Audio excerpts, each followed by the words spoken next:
who was the owner of the cost accounting and management accounting subject? It is the cost and management accountant like me. I played a role of compiling the cost information and submitting. So I was the owner. But in a cost competitive strategy of the type which I am now telling you, environmental, life cycle, integrated, IFRS, all these things coming, and the need for the managers to look at all this, the ownership of the cost management is not with the cost accountant anymore, but all the executives of the company need to understand this. Like my Hanif Saab is there. There is a supply chain director in his company. So the supply chain director, suppose he is focusing on share of business between 2-3 vendors. So what is the cost of buying from each vendor and how should I optimize on that will not be something done by the cost accountant, but the supply chain director should focus on this. So in terms of ownership, the cost management can no longer be confined only to the cost accountant, but it has to be a company-wide process. So now go back to my first part of my presentation, how I started with the CII example. We created, I told you, a 5-level maturity levels, and we have created an assessment for evaluation. So one of the important benchmark is, if the cost management is considered as a closed door matter of the cost accountant and the information is not shared, if the managers are not looking at the cost and if no sharing takes place, such company we will rate them the lowest in cost management maturity. So one important change which is happening in the field of cost management is, for driving a cost competitive strategy in a company, the new cost framework, thus the company has it to address the need for making cost management a company-wide process.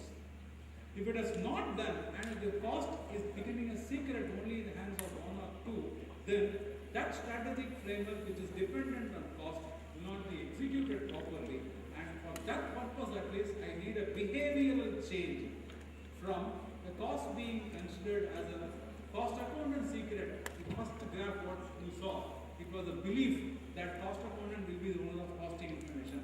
That belief has to be challenged through the leadership which will now tell, hey you cost accountant, you are a part of the team now. You need to make all others understand what the cost structure is all about, and everyone should own this information. So this is the important dimension of change. Every one of them can be expanded, but for paucity of time and because of the simplicity of for you to understand, I am amplifying the change in the ownership. The change in the ownership of the cost management is the biggest dimension which is now happening, followed by what is called the content. The content of the cost information is what I would now love you to understand. The content of the cost information is now directed towards value creation. The whole content is now made into 2 parts. What is the business strategy of the organization? Accordingly, I place my cost information.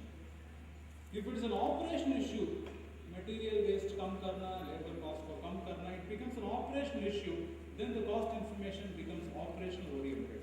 So the content of the cost information has got itself segregated into what is called strategic decision making related cost information and the operational cost information, where I look at local efficiencies and reducing waste here and there and bringing what is called a cost waste elimination environment. This is how the content has started changing.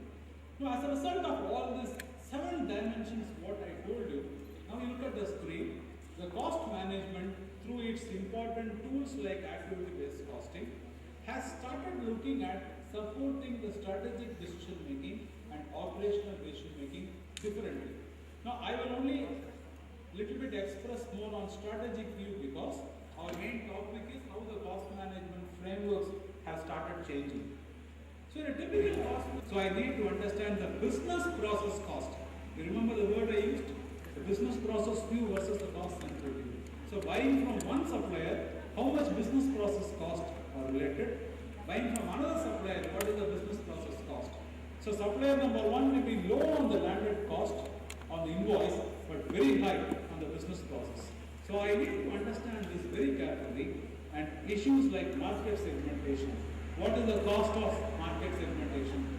Besides investing very heavily in particular markets and getting profitability, or purely my market segments are only driving the top line and not contributing to the bottom line. So this sort of evaluation has been linked with the business strategies and brought in into this cost management frameworks.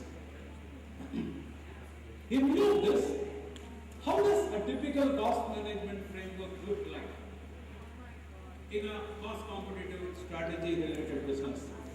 For me, in a typical cost management expert, if I design a framework, I should know what are all my strategic market segments. So within the strategic market segments, are there customer clusters? Like for example, I may be, let us say, a simple foundry operator. For foundry operator, a cast iron foundry, every output is cost per kg. Everything is weighed in terms of kg. But if I start becoming strategic, then I will start thinking, ठीक है, मैं तो foundry में काम करता हूँ, foundry का product को बेचता हूँ, who is my customer? My customer clusters, I am selling to two-wheeler groups. My foundry casting, I may be selling to four-wheeler groups. My foundry casting, I may be also selling to what is called the white goods sector. Have you heard of these white goods? This is nothing but your washing machines and all that household appliances. Now I will have to make a strategic decision now. How much of my capacity I should now allocate for catering to the white goods sector? Now why that is a strategic decision? Because white goods sector today is subject to the maximum pricing pressure. So if you as a foundry you are going to supply for the white goods sector, for you price revisions or good prices is going to be very difficult. Because the manufacturer is always going to say, my customer is always demanding price reduction, so I can't give you very high price. I can give you volumes, but this is the only possible price I can give you. So always my supplies for my cluster of white goods sector will be subject to profitability pressure. So I would like to take a strategic decision whether I continue to have the customer cluster under the white goods group. So this is how, for me, strategic cost information, understanding the market segments, and within the market segments, are there customer clusters with whom I should avoid business or do more business? It can be either way. Understanding the customer clusters, life cycle driven product hierarchies. If my life cycle of one particular customer cluster is always going to be very low, he will keep on telling me, please change this product every 3 months. Then my investment in my back processes will have to be kept low. I can't have very costly supporting facilities. It has to be on a low cost base. So my life cycle driven product hierarchies will be a part of my strategic costing. What strategic processes as usual, I'll show you an example of this. So you can see on the screen a list of processes inside a company.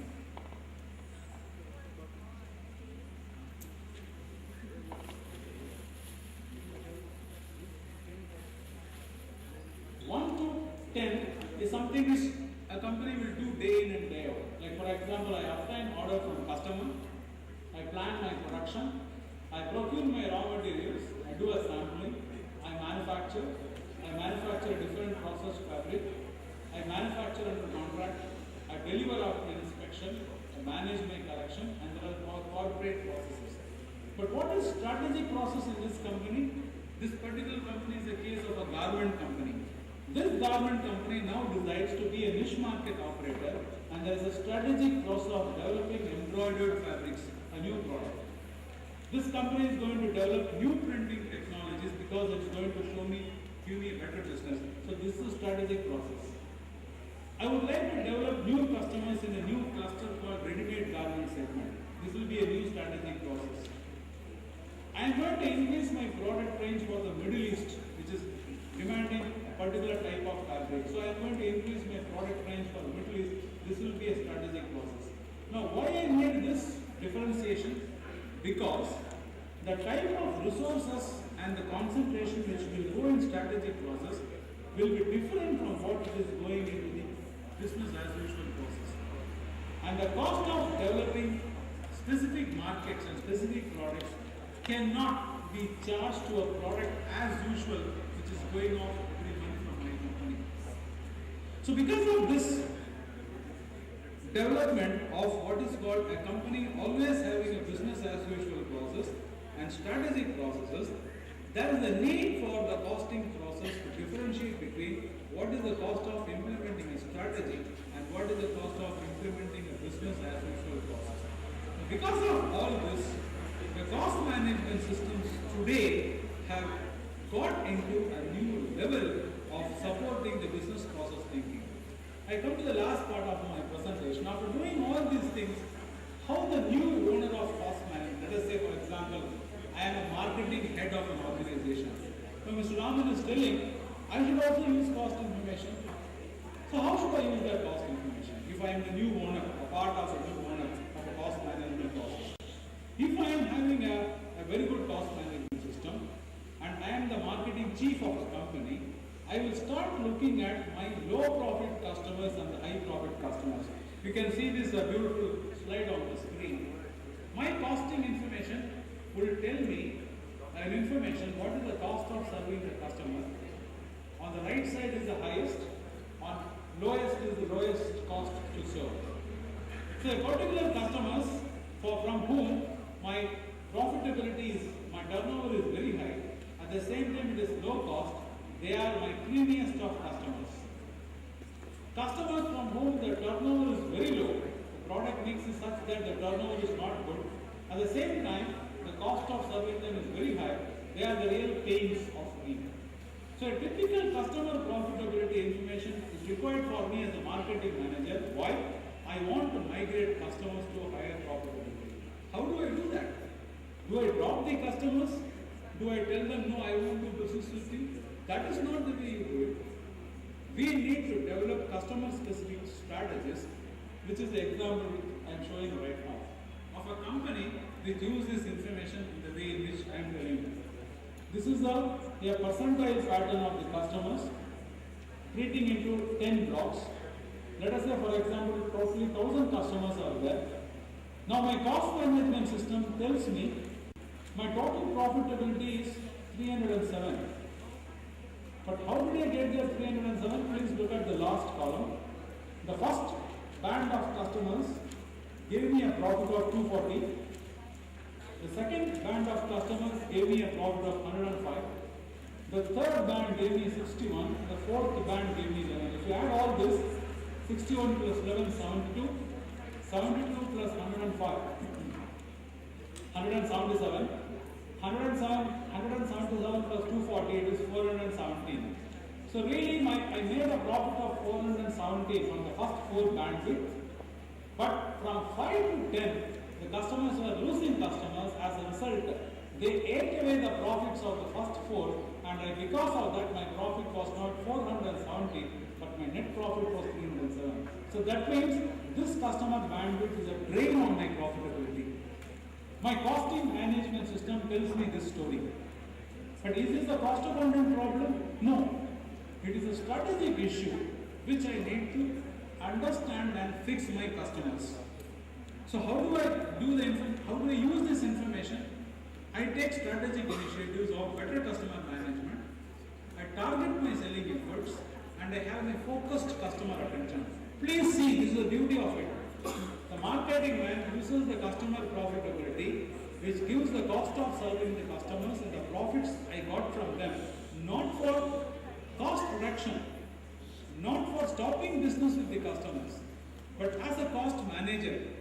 My role, I am a marketing manager, but as a person who owns cost management, I pick up that information, start analyzing it, and I create 3 strategic initiatives. What are they? I start managing my customers in a better way. I target my selling efforts. And 3, I have a focused customer attention. So how do I do that under each initiative? In better customer management, I do not fix all customers equally, but I start prioritizing initiatives and attempts to grow this segment. So accordingly, the executives I deploy, the salesmen I send, the supports I give for the customers is beautifully reallocated in conjunction with what value proposition the customer wants. If I do that, what sort of specific action I can do? Top